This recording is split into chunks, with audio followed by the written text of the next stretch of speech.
Yeah.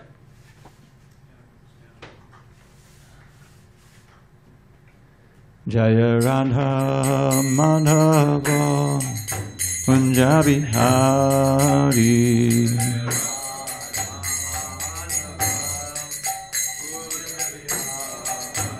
Jaya Radha Madhava Kunja Bihari.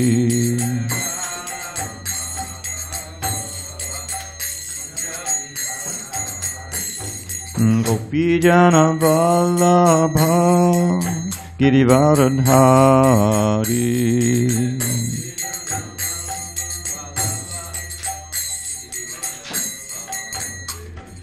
Gopi Jana Vallabha Girivaradhari.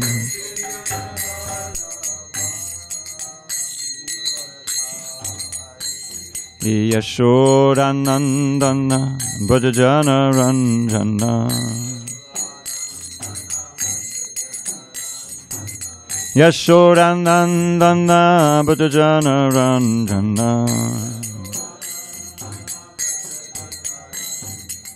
Yamuna Tira Vanachari. Yamuna Tira Vanachari.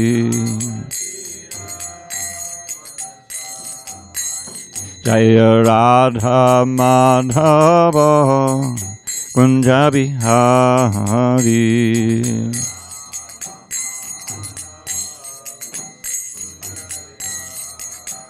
Jaya Radha Madhava Kunja Bihari.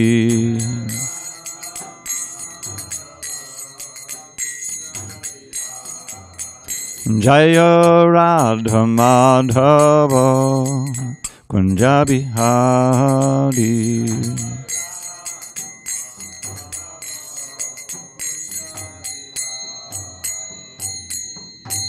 Jai Mr. Pad Paramahansa Rudikacharya Ashtotar Tadashi Srimad Divine Grace Srila A.C. Bhaktivedanta Swami Prabhupada Ki Jai. ISKCON BBT Founder Acharya Srila Prabhupada Ki Jai. Jai Om Vishnupad Paramahansa Rudikacharya Ashtotar Tadashi Srimad His Divine Grace Srila Bhaktisiddhanta Sarasvati Thakura Ki Jai. Ananta Koti Vaishnavin Ki Jai. Namacharya Srila Haridas Thakur Ki Jai. Srimad Bhagavad-gita Ki Jai, Sri Bhagavatam Ki Jai, the glorious appearance day of Srila Bhaktisiddhanta Sarasvati Thakura Ki Jai. Hare Krishna. So, this being the glorious appearance day of Srila Bhaktisiddhanta Sarasvati Thakura, who is Srila Prabhupada's spiritual master, and who we see on the altar there, which is a nice little Vyasa sign in the Parampara. Just to remind you again, at 11:50, 10 minutes to 12, we'll have our Pushpanjali, and then we'll have the RT, we'll all attend the noon RT, and then we'll break our fast. We have a half-day fast today. So there's so much to be said about Srila Bhaktisiddhanta Sarasvati Thakura that I decided to pick out one of the aspects of his pastimes that is so critical for the development of the Krishna consciousness movement and for the fact that we're all sitting here and that we were able to take up Krishna consciousness. And that has to do with the battle that took place, really, when Bhaktivinoda Thakura was preaching that anyone could become a Brahmin and anyone could become a Vaishnava, become very exalted. And the caste Brahmins and the smarta Brahmins and we thought this as a great challenge to their social position, and there was a big debate about that. And so there took place a what is called what did he call it here? The showdown at Baligai. There was a big debate that took place about this. And Bhaktivinoda Thakura was scheduled, this was in 1911, to be the honored speaker, but he was ill at the time. And he was calling out, and it's described here that he was just saying, can anyone please take this important duty up? And his young son, he was in his early 30s then, decided to take on the debate. And he actually wrote a book about it, Brahmins and Vaishnavas. And so that's what I'm going to focus on, because it's, without that aspect of anyone can become a Vaishnava, anyone can become exalted by the process of purification, the Krishna consciousness, and indeed anyone can become a qualified Brahmin. And if a Brahmin is not a so-called born Brahmin is not a Vaishnava, he's a Brahmin in name only. So this is a very important aspect of the preaching, and we're going to focus on that. So I wanted to start with this verse, which Prabhupada would often quote, and he quoted in his purport to, no, that's not it, sorry, to the fourth canto, chapter 31, text 10. And we're just going to read the verse and the translation, and then other verses which also support the same idea in the purport. And you'll get an idea of how, and this is just one place in all of Prabhupada's books, in many places where he makes this argument. And it's all based on the preaching of Bhaktivinoda Thakura and Bhaktisiddhanta Sarasvati, who revolutionized this. So this is the verse we can chant. I'll say, you say. Om Namo Bhagavate Vasudevaya. Om Namo Bhagavate Vasudevaya. Om Namo Bhagavate Vasudevaya. Yata Kanchanatam Yati Kangsyam Rasa Vidanataha Tata Diksha Vidhanena Vijatvam Jayate Nirnam Yata Kanchanatam Yati Kangsyam Rasa Vidhanataha Tata Diksha Vidhanena Dvijatvam Jayate Nunam Yata Kanchanatam Yati Kangsyam Rasa Vidhanataha Tata Diksha Vidhanena Dvijatvam Jayate Nunam Yata Kanchanatam Yati Kangsyam Rasa Vidhanataha Tata Diksha Vidhanena Dvijatvam Jayate Nunam Yata Kanchanatam Yati Kangsyam Rasa Vidhanataha Tata Diksha Vidhanena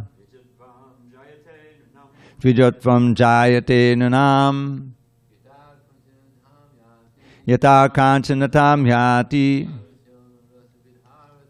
Kangsyam Rasa Vidhanataha Tata Diksha Vidhanena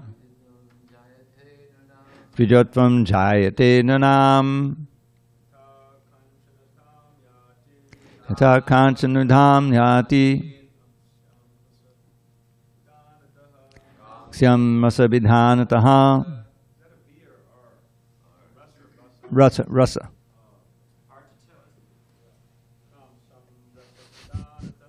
Kangsyam Rasa Vidhanataha Tata Diksha Vidhanataha Vijatvam Jayate Nunam Yata Kanchanatam Yati Kangsyam Rasa Vidhanataha Diksha Vidhanena because of the time factor, we'll just move on because the time is tight. Yata, just as.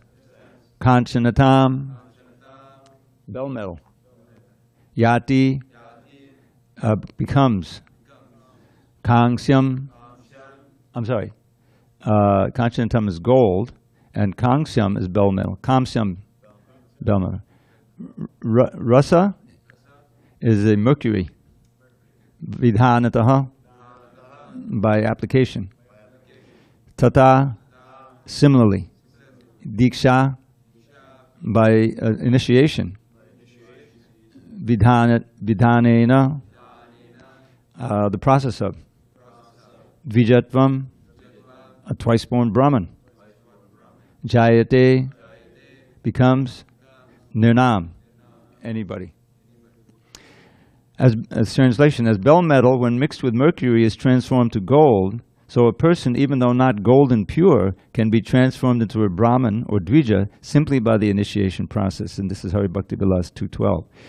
Thus, Prabhupada writes, thus if one is initiated by a proper person, he can be accepted as a twice-born immediately. In our Krishna consciousness movement, we therefore offer the student his first initiation and allow him to chant the Hare Krishna Mahamantra. By chanting the Hare Krishna Mahamantra regularly and following the regulative principles, one becomes qualified to be initiated as a Brahman. Because unless one is a qualified Brahman, he cannot be allowed to worship Lord Vishnu. This is called Yajnika Janma. So, he goes on there. And he has several other verses he quotes to the same effect. Which I won't go to Sanskrit, but this one is, doesn't say where it's from, but even if one is born in a family of a Chandal, if one engages in devotional service of the Lord, he becomes the best of Brahmins. But even a Brahmin who is devoid of devotional service is on the level of the lowest dog eater. Then finally, and this is a famous verse that was quoted by Bhaktisiddhanta Sarasvati Thakura in his debate with the caste Brahmins, which is we're going to read about in a minute. Yasya lakshanam proktam pungso varna bibhyanjatam yad anyatrapi drishyeta tatenaiva vinirdishet. This is from Bhagavatam 7.11.35.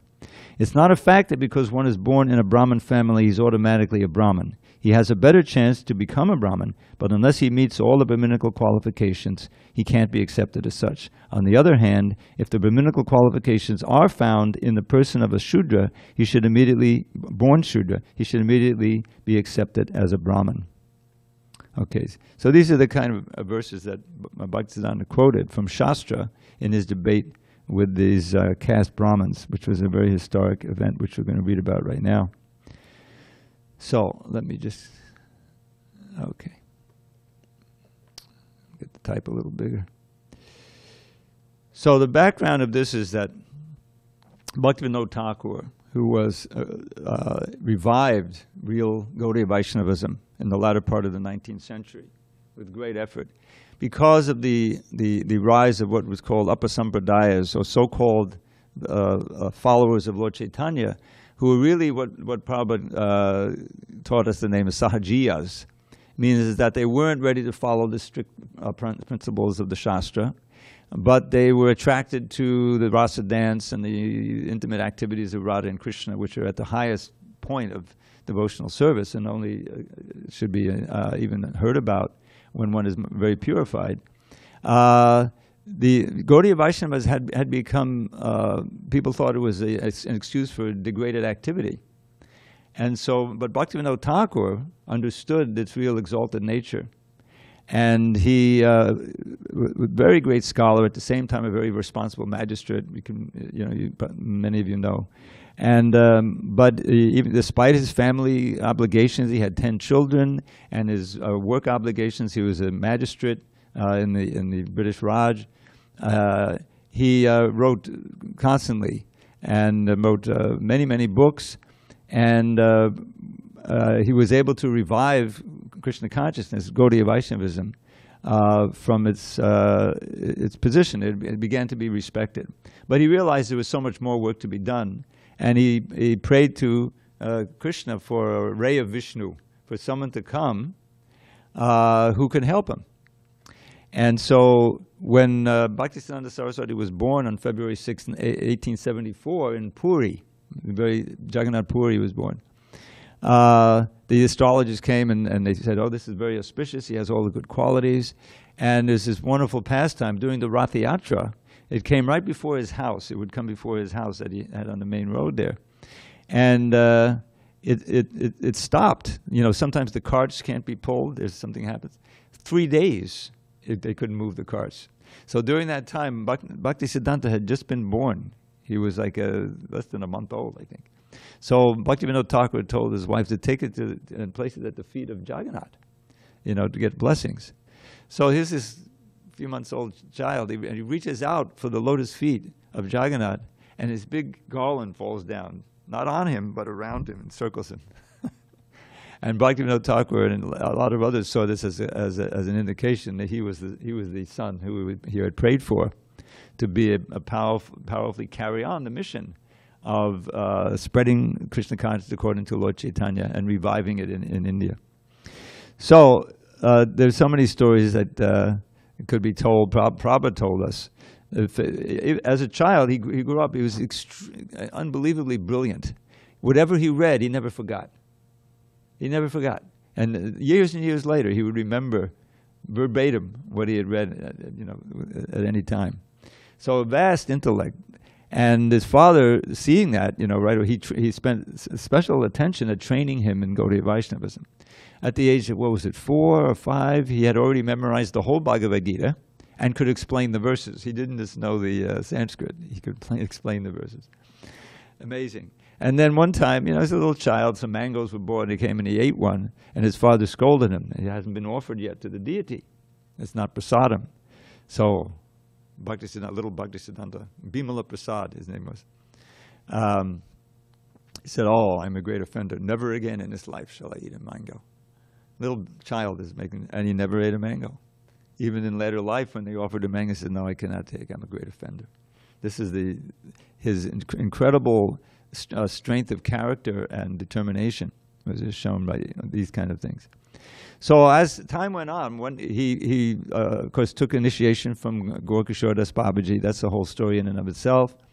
And then he vowed to chant 1 billion names of Krishna. 1 billion names. Which works out, what he was doing was chanting 300,000 names a day, as Haridas Thakur did. Now, when you multiply it out, it comes to a little more than 300,000. So, without having to do all the arithmetic, it took him about 9 years. 9 years of chanting 300,000 times a day. And he did that in Mayapur. Very simple accommodations. Sometimes it would rain, it would come through the roof, and he would just have an umbrella and be chanting. But at the same time, if you chant 900,000 names, if you chant, I multiplied it out once. I was thinking, what would it take to chant 64 rounds a day? Well, if you chant 5 minutes a round, which is really quite a clip, that takes 5 hours, 5 hours and 20 minutes. So that's about 100,000 names. So if you chant 300,000, it takes 3 times that. That's 16 hours a day of chanting Hare Krishna. They're going at 5 minutes, around. So they once suggested this figure to Prabhupada. He said, yes, this is what Haridas Thakur was chanting, 16 hours a day. So then you wonder, well, how did he have time to? He was managing the temple at the Yoga Pit, the Chaitanya Mat, which became the Chaitanya Mat, that his father had discovered. He had already discovered the birthplace of Lord Chaitanya. That's another pastime of Bhaktivedanta Thakur, and confirmed by Jagannatha Babaji. So he was managing that, and at the same time, he was writing and doing other things. How? I don't know. So here, this is called the Baligai Showdown. So he's executing this vow, and it's probably 1910, around that, where he started it. And so what happened was, even while executing his vow, it says, Sri Siddhanta Saraswati occasionally went outside Mayapur for preaching, especially to attack the upper sampradayas, these are the sahajiyas and so forth, for misleading people with their bogus interpretations and practices. He particularly agitated the smarta Brahmins and the Jata Gosais. Jata Gosais means I'm a Goswami by birth. But Goswami is a very, very high qualification. It means someone who fully controls his senses and his mind and is a pure devotee. But they were just born in the family. And the smarta Brahmins. Smarta doesn't mean they're smarter. It means that they're overly observant of the Smriti regulations, rather than the essence of Brahman life, which is Vaishnavism, actually. So this is 2 very strong social classes at that time. caste Goswamis. He particularly agitated them by insisting that the position of a Brahmin and a post of Guru are not hereditary professions. Such assertions were intolerable to the Smarta Brahmins and Jata Gosais, who were keeping a stranglehold on Hinduism in Bengal by maintaining that only persons born into families of supposed Brahminical lineage could be counted as genuine Brahmins or Gurus, and who were not at all happy with these new ideas that contested their practically unquestioned authority and threatened to despoil their ancestral business of cheating. So this is a whole hereditary things going on. Although still secure with the support of mass, this word I have no, he throws in these words that, not even in the dictionary. Misoniism, born of centuries of ingrained tradition, the false Brahmins felt themselves under increasing pressure and hence marshaled themselves to protect their interests. So in those days, it was a big event when you had these debates. This was like we'd have, sporting events. Now they had these debates. And so they arranged to have this big debate. In August 1911, suspending their mutual mistrust, the Smarta Brahmins and caste Goswamis arranged a meeting at Sujangur village in Midnapur, district of Bengal, under the chairmanship of Sri Vipina Vihari Goswami. Now, he happened to be the initiating guru of Bhaktivinoda Thakura, Vipina Vihari Goswami.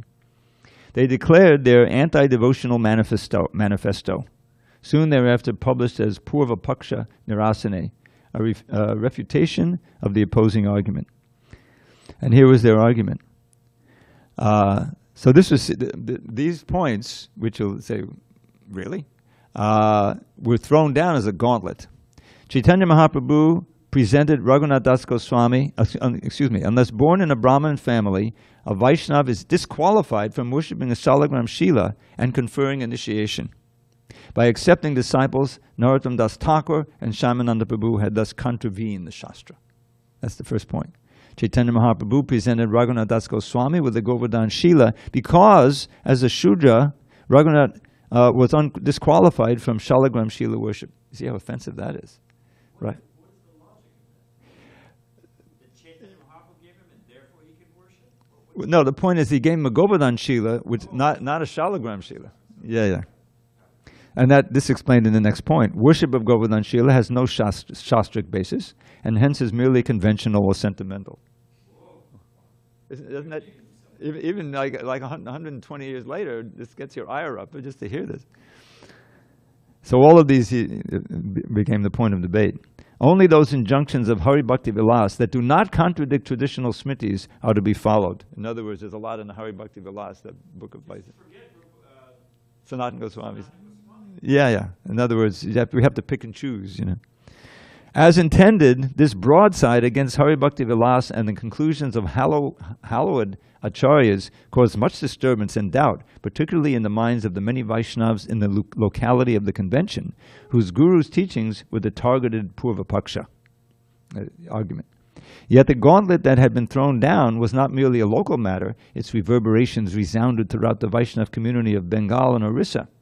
In response, the proponents of pure Vaishnavism formed the Gaudiya Vaishnava Dharma Samrakshini Sabha, assembly of protectors of the Gaudiya Vaishnavism, under the chairmanship of Sri Vishwambarananda Dev Goswami, head of the Shyamanandi sect, and shortly thereafter convened another assembly to discuss the same issues in a different light, to rebut the insufferable statements that had been made and simultaneously to assure their discombobulated disciples of the validity of the Vaishnava position.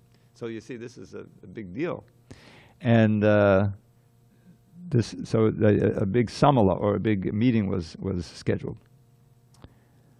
The 3-day public event, beginning on 8 September 1911 in the village of Baligai, close to Suganpur, was organized by Sripad Bhakti Tirtha Thakur, a disciple of Srila Bhaktivinoda Thakura, and was sponsored by the Maharaj of Mayarbhani, whose family traditionally had ruled on behalf and as disciples of Shyamanandi Gurus. Srila Bhaktivinoda Thakura was expected to be the main speaker, but due to severe rheumatism, he was unable to attend. In frustration, he cried out, "Is there no one in the Vaishnava world who can reply to these people, and by presenting scriptural evidence and logic, put a stop to their lowly activities?" Taking up the challenge, Bhaktisiddhanta Sarasvati Thakura penned a manuscript entitled Brahman O Vaishnav, Taratamya Vishayaka Siddhanta, Conclusion Concerning the Comparison of Brahmins and Vaishnavas. Srila Bhaktivinoda Thakura had been in such pain that he was unable to rise from bed. But when Sri Siddhanta Saraswati read this essay to him, he spontaneously sat up and joyfully congratulated Sri Siddhanta Saraswati, declaring confidently that by such arguments, the darkness of the Smarta doctrine would be dissipated, soon be dissipated. Sri Siddhanta Saraswati sallied forth with the panache of a swashbuckler marching into battle. Now, how old was he? 1911, so he was then 37 years old, right? 37, thank you. Upon arrival, he was accorded a reception befitting an acharya by Sri Madhusudan Goswami of the Radha Raman temple in Vrindavan and Sri Vishwambarandana Dev Goswami, themselves ancestral gurus and other respectable and learned Vaishnavas. Sri Vishwambarananda Dev was from a lineage that was originally Kayasta, which was the same that Ramananda Roy was. You know, Kayasta was kind of a Sudra, but they were given official positions. But you can see how exalted Ramananda Roy was regarded by Lord Chaitanya. Perfect example. Okay. Whose members several generations before had unilaterally undertaken the role of Brahmins and Acharyas and were accepted thus by all, albeit begrudgingly by many real Brahmins. Despite their hereditarily acquired status as gurus, these two renowned Vaishnava scholars upheld the Shastric understanding that a person should be recognized as a Brahmin, Vaishnava, or Guru according to his qualities rather than merely by birth. As Krishna says in the Gitas, and probably often quoted, guna and karma, qualities and activities, not birth. The upcoming meeting was primarily meant to address the newly implanted doubts about this topic among the many disciples of Sri Madhusudan Goswami and Sri Vishwambarana Dev in the area. Since trouble was anticipated, the inquisitive crowds that had gathered for the function were overseen by a large deployment of police. The day after he arrived, Sri Siddhanta Saraswati, accompanied by Sri Madhusudan Goswami and Vishwambarana Dev, in inspecting arrangements for the meeting. Okay. Although Smarta Pundits and Jati Gosais had not been invited, a considerable number had arrived from all over Bengal, and upon perceiving little capable resistance in the Vaishnava encampment, they were swaggering about in peremptory good spirits. On Madhusudan and Vishwambaranda's advice, Siddhanta Saraswati for the time being kept aloof and avoided entering into discussions with the opposition. So he's kind of keeping his cards, close to the chest. Next day, with the acquiescence of all, Vishwambaranda Dev Goswami accepted the chair of the meeting. Although Sri Siddhanta Saraswati was the youngest delegate present, his reputation was such that it was clear he should be the first to speak. Repeating the conclusions of his essay, he began by citing numerous scriptural references in approbation of Brahmins, so praising Brahmins' Brahminical qualities. This delighted his antagonists, most of whom were unaware of many of the passages he quoted.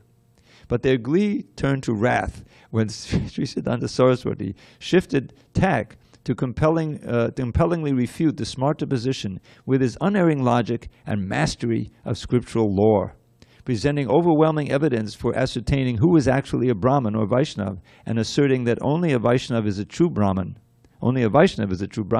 superior to those who claim Brahmanhood by birth, and that Vaishnavas should be gurus of seminally produced Brahmins, not vice versa.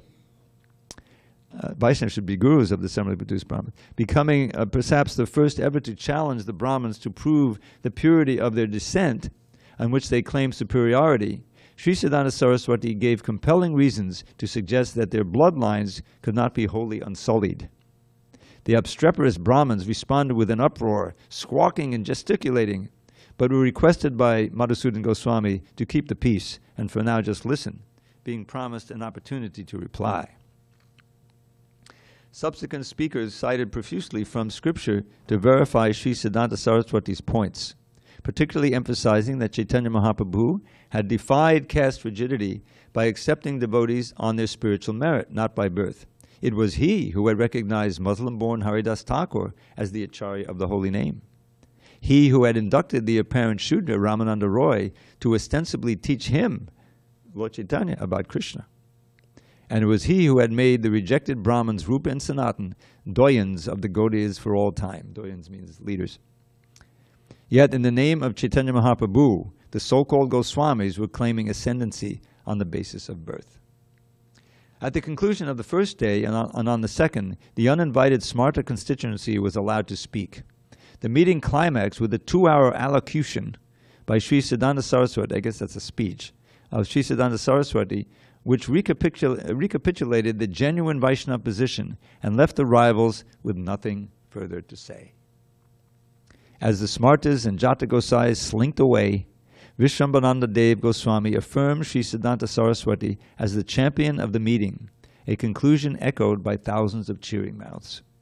Expressing awe at the erudition of Sri Siddhanta Saraswati, Madhusudan Goswami declared him an avatar of Shukadev Goswami, and later conveyed deep gratitude to Srila Bhaktivinoda Thakura for preparing a mighty acharya in the personage of Sri Siddhanta Saraswati. The first of Sri Siddhanta Saraswati's major public triumphs was signaled by jubilant crowds rushing to take the dust from his lotus feet. Sri Siddhanta Saraswati never allowed anyone even to touch his feet, let alone take dust from them. But despite his resolve to maintain a humble demeanor, a swell of people were now crushing in on him, equally determined to get his precious foot dust. The guards pacified the clamoring throngs, took Sri Siddhanta Saraswati aside and washed his feet. After adding several extra pots of water to the foot wash, they distributed it to the eager mass, and fearing attempts to harm him, they placed Sri Siddhanta Saraswati under police protection. So, why did I choose this? This is such a key element of Gaudiya Vaishnavism. When we go back and we study the life of Chaitanya Mahaprabhu, this is one of his main tenets that he uplifted as described here, several of the instances, most obvious, Haridas Thakur and others. And the idea is that every soul is originally a Vaishnava. And we're in these coverings of gross and subtle bodies for millions and millions of births. And because of the inherent nature of the soul as a servant of Krishna, as he's told Sanatana Goswami, Jivera Sodapoi Krishnera Nityadas. Jiva means every jiva, even the ones in the trees and the animals and the insects. They're all, they're very covered, but they're eventually come to human form and they can also be exalted. So his movement began on that basis. And Harinam Sankirtan is completely non-denominational. It welcomes everyone. I remember in recent years, I haven't been going so lately, but when I go to Mayapur a few years in a row in the 2000 aughts and 2011, 12, and it was such a wonderful sight to see the large contingents of Russians and Chinese and every other nationality. Americans, who at the beginning, it was almost all Americans, and a smaller group now, proportionally. But the whole point is, this was the vision of Bhaktivinoda Thakura. When will that day come when the Germans and the Russians and the Americans and the Bengalis will all be chanting and dancing in the street, And I remember there's a famous picture. I wasn't there for that particular Gaura Purnima in the early 70s. But there's, they're coming down Bhaktisiddhanta Sarasvati roses, Chidananda Swami in the middle, and it's exactly what he visualized. And of course, the TOVP, the Temple of Vedic Planetarium, that magnificent temple, was also a vision of Bhaktivinoda Thakura's. So it was only possible because of this revolution that took place, where it's open for everyone. Anyone can become purified by the process of devotional service and be raised up to the highest level. So that mood, which Bhaktisiddhanta Saraswati so beautifully and powerfully defended and propagated, it also, he was revolutionary in many ways, and in other ways that these ancient strictures, sannyasi cannot ride in a car, like that. So they would walk. I remember Prabhupada's godbrother, Kinchana Krishnadas Babaji, he never rode in the vehicle, But he was so powerful, he had mystic powers. He was in Vrindavan when Prabhupada disappeared. And then we all took the train down to Mayapur for the Pushpa Samadhi. He was already there. And he never took a train. He never rode anything. How did he get there? By the Ganges, bathe in Ganges here, and you come up over there like yogis can do, right? So that idea, but Bhaktisiddhanta said, no. If we need to use the cars, and if I have to dress in a suit, whatever is necessary, basing it on that verse by Rupa Goswami. Anasaktasya vishayan yataham abhayunjata nirbandha krishna sambandha yuktam vairagya muchyate. Yukta vairagya means that you're detached from the objects for your own sense gratification, but as appropriate, you use them in the service of Krishna. Whether it's money or airplanes, computers, the internet, whatever it may be, if it's used in Krishna's service, it becomes spiritualized. Not that you become degraded by using something material. Everything is spiritual. Prabhupada says it's all Krishna's energy. But when we see it separate from Krishna, that's our material for us. We see it materially. But everything from our own bodies to cement and even missiles can be used in Krishna's service to become purified. So that central point that Bhaktisiddhanta Sarasvati Thakura so wonderfully exemplified, and in expanding his Gaudiya Mat, now he completed his vow, of course. Again, it's inconceivable. 1 billion names, to chant that for 9 years. And then he began his preaching mission in Calcutta, and Prabhupada met him on the roof there in Ultadanga. That's a wonderful story, how Prabhupada, when his father was so pious that anyone who came to the door in saffron, he would invite him in, as a sadhu. And Prabhupada had seen many of them. They were sadhus in name only. They were just using the dress in order to, get them. But his father was so pious, he did that. So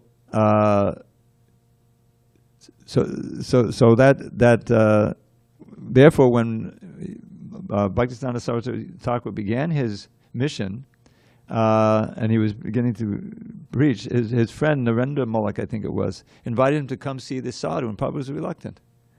He said, I've seen all these sadhus, just because they wear orange doesn't mean they're so holy, But he said, no, this one's different, Finally, he got Prabhupada to go. And so he went up to see him, and Prabhupada was educated. He didn't take his degree because as a protest against the British Raj. But he was very intelligent and well educated. And I think he had just been married, he started his business. And so he came up and, of course, offered us obeisance, and he saw this wonderful figure sitting very erect, he was tall. And before he even got up, Bhaktisiddhanta Sarasvati Thakura told him, you're intelligent young men, why don't you preach Lord Chaitanya's mission all over the world? And Prabhupada was kind of flabbergasted, why we haven't even exchanged pleasantries. So he argued with him. He said, no, this is India is dependent until no one will listen to us. It's more important that we get this. He was a follower of Gandhi at that time. He was dressed in khadi, I think. And Bhaktisiddhanta Saraswati, refuted him very powerfully that, no, there's nothing more important and more urgent than the spread of Krishna consciousness. Doesn't matter the political situation or anything. So Prabhupada, he explained later, of course, to us, he recounted it, how he was defeated, but he liked it. He'd never been defeated before. He's such a powerful. So from that moment, he regarded him as a spiritual master. And as time went on and his business developed and he moved to Allahabad, he was helping the mission as much as he could, giving donations, bringing others, hosting programs. And that was in 22 when he first met him. And I think it was 11 years later that he was initiated, finally. He had developed. And so that's, there's a whole wonderful accounts in the Prabhupada Lilamrita of his interaction with Bhaktisiddhanta Sarasvati Thakura. And there's one where he was it was hard for him to meet with him because he was always traveling for his business, but he would take every opportunity. So he was in Vrindavan one time, there was a parakram, and Bhaktisiddhanta was just going to speak for one day and then go back to Mayapur. And So there were many others on, other members of the Gaudiya Math who were on the pilgrimage. And there was an announcement that there's this a darshan of Sheshasai Vishnu, a deity, who, that's one program that's happening now in the evening. And the other is that Gurudev is going to be speaking. So most of them went to see Sheshasai Vishnu. And Prabhupada was thinking, what am I going to see? Better I listen. So he sat there and listened very attentively, And whenever he had a chance, he would hear. So when the time came for him to be introduced in Allahabad, back in Allahabad for initiation, Bhaktisiddhanta said, yes, I have marked him. He likes to hear. I will certainly initiate him. And so, that was, Prabhupada was, he was very much enlivened by that he had remembered. So there was, and then of course there's that famous meeting in Radhakund, again in Vrindavan, and apparently it was in his quarters there, it was inside. I think you get the impression that it was on the walk, that they were walking around Radhakund, and Prabhupada had his boy with him. But anyway, he had one of his children, young children with him, and by that time there was already, what Bhaktisiddhanta said, fire in the mat. There was indication that there was going to be rivalry because they had got a big palace and temple that they had built, I think, in Bagh-Bazar. And so then there was an argument between the different devotees who was going to be in which room and so forth, And Bhaktisiddhanta was starting to get a little discouraged by all this. So he said, I forget this Bengali, but there will be fire in the mat, which eventually, huh? Yeah. So he said, better that I'd much rather sell the marble and take the money and print books. If you ever get money, print books. He told them, Prabhupada remembered that. And that's, so that, these things are planted in Prabhupada's mind and its consciousness later fructified when he came to America. But the whole enterprise, because he tried to do it in India. He preached in English, and he had started Bhakti-Vedanta, an English magazine, because he wrote that poem and he wrote that essay for Bhaktisiddhanta's Vyasa Puja in 1936, I think it was, or 35. And that was recognized, especially the poem. Bhaktisiddhanta really liked that poem, Adore, adore you all, and especially that line, absolute ascension thou hast proved, and personal calamity thou hast moved, which Prabhupada later himself edited to removed. So I like to say, but I'm not going to get into that. So that line, and so he recognized Prabhupada as whatever he writes, print it in English. There was one in English, so Prabhupada began Bhakti-Vedanta afterward, And but all of his efforts in India failed. He had the family, kind of who wasn't that cooperative. And that eventually, he left. But even after he left the family, he had this thing in Jhansi, and it's like that would have been it. I mean, he had a place, he had a preaching, he had his first disciple, Acharya Prabhakar, who could help him with the Sanskrit, But he didn't really have ownership of the place, and it was taken away. So then he had nothing. So I was reading some of the Nilamada, and Prabhupada's interaction with Bhaktisiddhanta, and later on how there was one verse. That Krishna speaks to Yudhishthira, Yasya hamana gunnami harishe taddanang shanai. I forget the second part, but I would always quote that line. When Krishna said, for those who I show my actual mercy, I gradually take away all their wealth. And then they're bereft of their wealth, the family doesn't like them anymore, and they feel uncomfortable, and they have to just take shelter from me. So Prabhupada read that, when he read that verse, he said, he was aghast, because he saw his life was unfolding in the same way. All his attempts to make money and preach and support the family were frustrated. He was robbed of business and all kinds of stuff. So finally, he was just on his own, and he set up in Radha Damodar temple, But instead of back to Godhead, only he was then writing a book. A friend had said, well, the books will be kept more permanently. Magazines tend to be thrown away. So okay, I'll take. So he finished the 3 volumes of Bhagavatam. It took him 4 years to finish the 3 volumes. But once he had it, he was ready to go. It was like 60. He was 68 or so at the time, and he said, "Now or never." And empowered by his spiritual master's order, Lord Chaitanya's prediction that his name would be chanted all over the world, not just in India. Prabhupada, at age 69, he gets on this, actually he turned 69.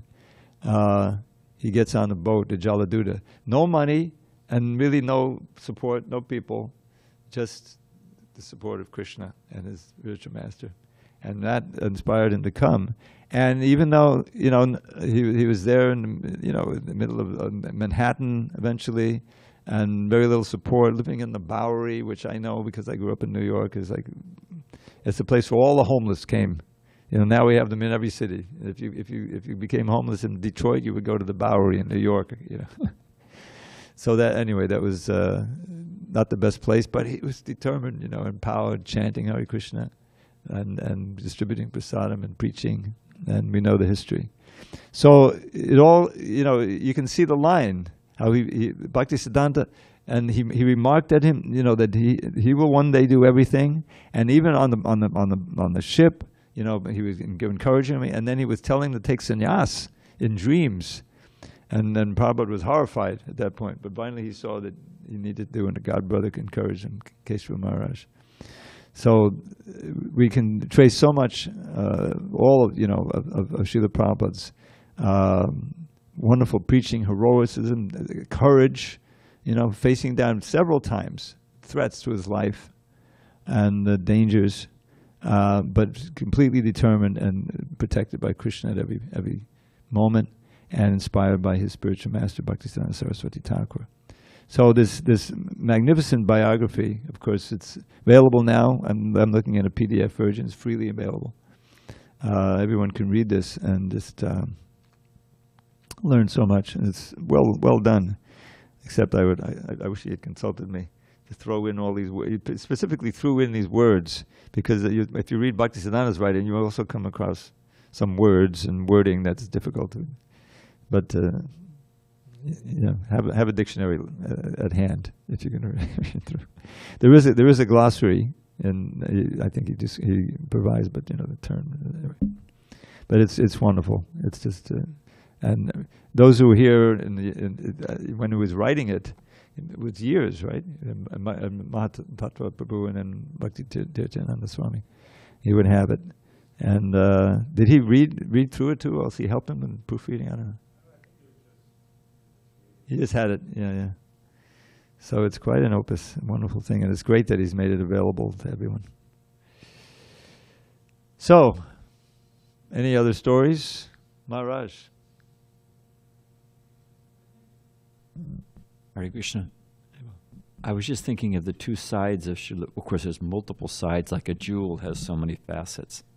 But he was known as Nrisimha Guru. Yeah.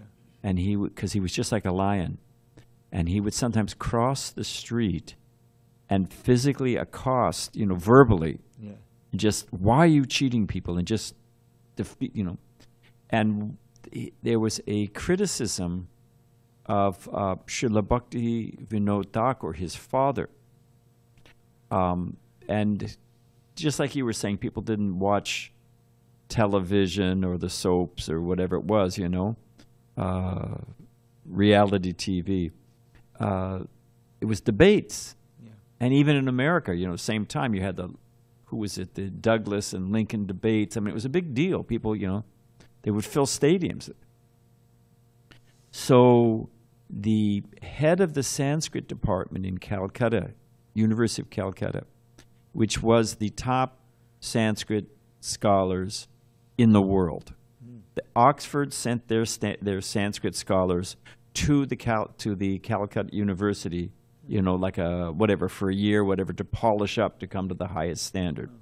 So the head of the Sanskrit department, criticized Srila Bhaktivinoda Thakura, and Bhakti is simply sentiment, and just like you were saying, it's for Sahajas, it was taken cheaply, it was, had nothing to do with high-class philosophy. That was the presentation. And Srila Bhakti, I don't know exactly how it got set up, but Srila Bhaktisiddhanta and this Sanskrit professor had a debate. And it's a little graphic.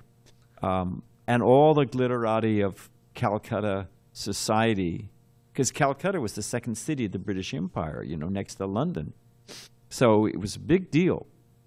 And Srila Bhaktisiddhanta Sarasvati Thakura defeated him so badly, hit him so badly, that the professor behind his podium lost control of his bowels. Literally.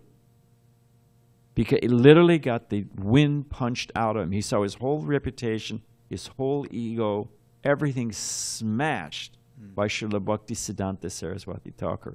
So that's how heavy he was, and convincing and powerful.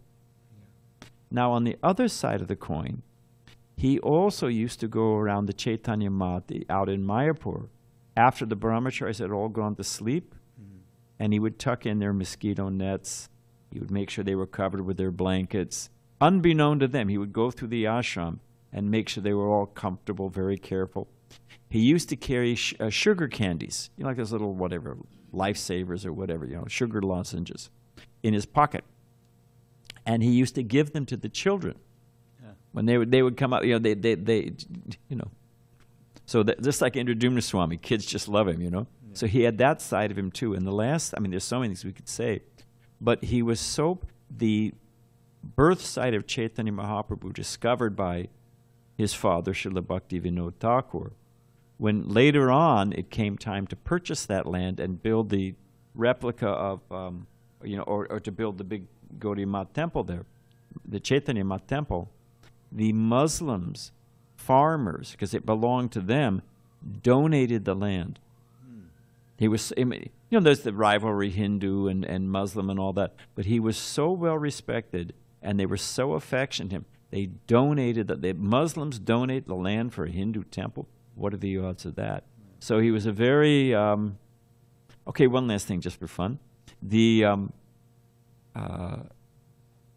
invited, for the Gurpurnim, the governor of West Bengal, governor of Bengal, because it was one state at the time, the British, you know, whatever it was, and the governor of Bengal was right under the viceroy of the whole, I mean, very high position.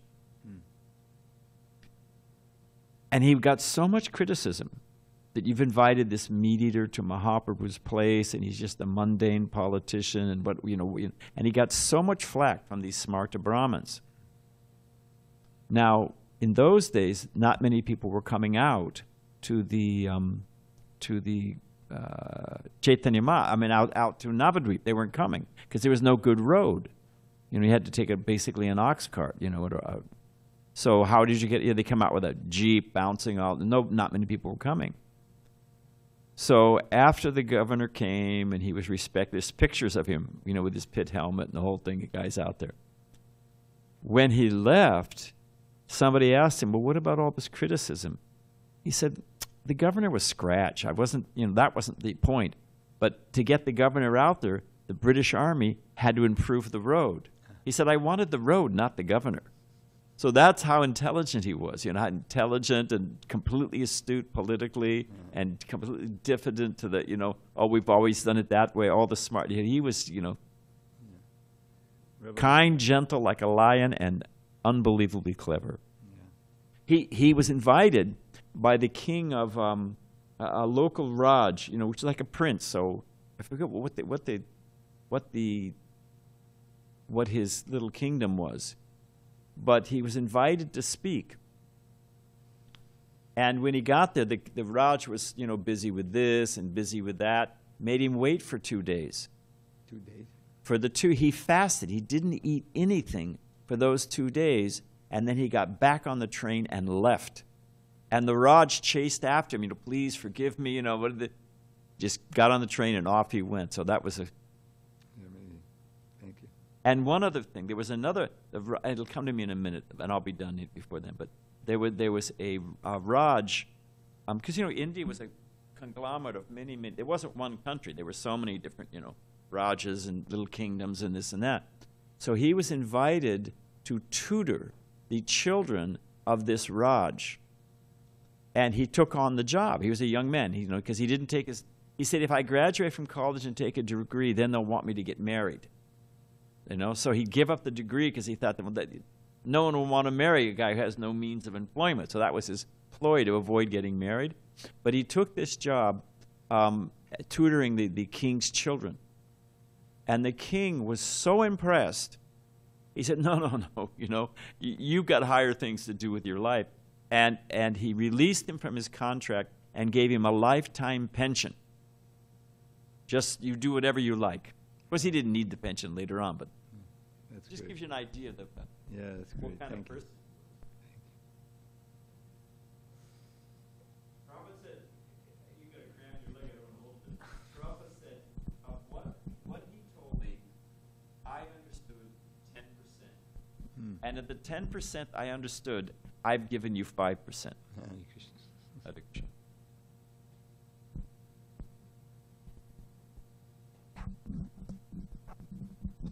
There was that amazing pastime when his guru passed away, Guru Kishore Das Babaji, and all the Babajis, they all wanted to take him because, you know, Samadhi. they would come to their mat because, you know, and then they get money, you know, they go offer respects to Bhakti, to Guru Kishore Das Babaji. Yeah, the tourist thing, so they all want. So then Bhaktisiddhanta Sarasvati Thakura comes and he wants to take him, but no, you're just a brahmachari. But I'm the only disciple. And by then the constable was there, the police was there, and he said that anybody here who has not had any illicit connection with a woman for the past year, you can take his body. Said no, 6 months. And each time nobody came forward. Yeah, 3 months, 1 month. 3 days. Anybody here has not had any illicit connection with a woman in the past 3 days, you can take his body. And then the constable said, well, how do you know that's true? He said, I'll accept their word, but if they're not being truthful, then he gets smashed. So then they put their heads down. They all put their heads down and walked away. Yeah. Amazing. I'm going to have to end now. I'm going to get some pains coming up. Sorry. All glories to Srila Prabhupada, all glories to Srila Bhaktisiddhanta Sarasvati Thakura ki jai. Half-day fast and Pushpanjali at 11:50.